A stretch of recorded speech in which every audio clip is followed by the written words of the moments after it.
রাধে রাধে জয় গোপাল। আমি আবারও চলে এসেছি রথযাত্রার সেকেন্ড পার্টের ভিডিও নিয়ে।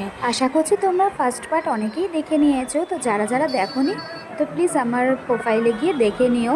তো যাই হোক, দেখো ভোগ খেয়ে তো ঘুমিয়ে পড়েছিলাম, আর ঘুমোতে না ঘুমোতেই মা আর বাবা মিলে বলছে এই রথ টান শুরু হয়ে গেছে, চল চল। আর ড্রেস চেঞ্জ করার সময় পাইনি, ওইরমভাবেই ড্রেস পরে রথটা দেখে নিলাম। আর জানো, এবার রথ টানে খুব মজা করেছি, রথের দড়িও ছুঁয়েছি।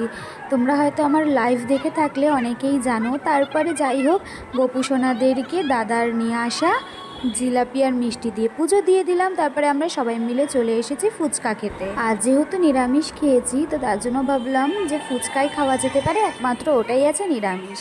তো সবাই মিলে দেখো দলবল নিয়ে চলে এসেছি ফুচকা খাওয়ার জন্য। অনেক দিন পর বেশ সবাই মিলে একটু মন ভরে ফুচকা খেলাম, বেশ ভালো লাগছে। একা একা খেয়ে ফুচকা না আমার শান্তি লাগে না খুব একটা, তাই অনেক দিন পর সবাইকে পেয়ে বেশ ভালো লাগলো। তো যাই হোক, দেখো ফুচকা খাওয়ার পরে ভাবলাম একটু আরুণ আইসক্রিম খাবো, কিন্তু আরুণ আইসক্রিমের দোকানের কাছে গিয়ে দেখলাম বন্ধ। তো যাই হোক, আবার কি করব, একটা গুজির জন্য এই ঝুনঝুনি খেলনা নিয়ে ঘরে চলে এলাম। তারপরে ওই প্রসাদের জিলাপি খেয়ে সবাইকে টাটা বাই বাই করে দিলাম, কারণ আমি এখন বাড়ি চলে যাব। তো বাড়ি যাওয়ার জন্য আমাকে আমার দাদা এই বাটা অবধি ছেড়ে দিয়ে আসছে। আর এখন ঘড়িতে প্রায় ওই 7:30 মতো বাজে, আর দেখেছো কি ভিড়। তো যাই হোক, ভিড় অতিক্রম করে দাদা আমাকে বাটাতে ছেড়ে দিয়ে গেল। বাটা থেকে টোটো ধরে বালিতে এলাম, বালি থেকে আবার অটো ধরে দক্ষিণেশ্বর এলাম। দক্ষিণেশ্বরে এবার দাঁড়াতে বলেছিল, তো দক্ষিণেশ্বর থেকে বরমশাই আবার আমাকে ওর বাহনে করে নিয়ে চলে এলো। আর বাড়ি যাওয়ার সময় এতটাই টায়ার্ড ছিলাম, বাড়ি গিয়ে রান্না করার মতো এনার্জি ছিল না, তাই ভাবলাম চিনার পার্ক থেকে একটু এগিয়েই গুপ্তাস ভেজ রয়েছে, তো সেখান থেকেই একটা ভেজ থালি নিয়ে নেওয়া যেতে পারে। তো দেখো, আমি ইকোনমি থালিটা অর্ডার করে দিয়েছি, আর এখানে খাবারটা আমাকে পার্সেল করে দিয়েও দিল। আর বরমাসি দেখে নিচ্ছে যে সব কিছু ঠিকঠাক আছে কিনা।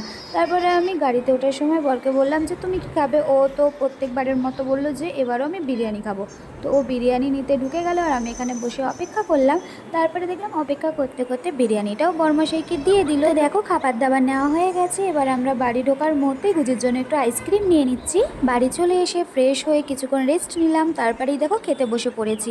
আর এখানে না 3টে রুটি দিয়েছে, একটা শুকা পাপড় দিয়েছে, ভাত দিয়েছে, ডাল দিয়েছে, একটা ভেজ তরকারি দিয়েছে, আর একটা পনিরের তরকারি দিয়েছে। ও হ্যাঁ, ডিজার্টের মধ্যে একটা লাড্ডুও ছিল, তো ওটা আমি পরের দিন খেয়েছি। তো যাই হোক, চলো খাওয়া দাওয়া করে প্রসাদের মিষ্টি খাওয়ার জন্য বসে গুজির সাথে একটু মজা করছিলাম। তো রথের ভিডিওটা এখানেই শেষ করলাম। ভিডিওটি ভালো লাগলে একটা লাইক করে দিও।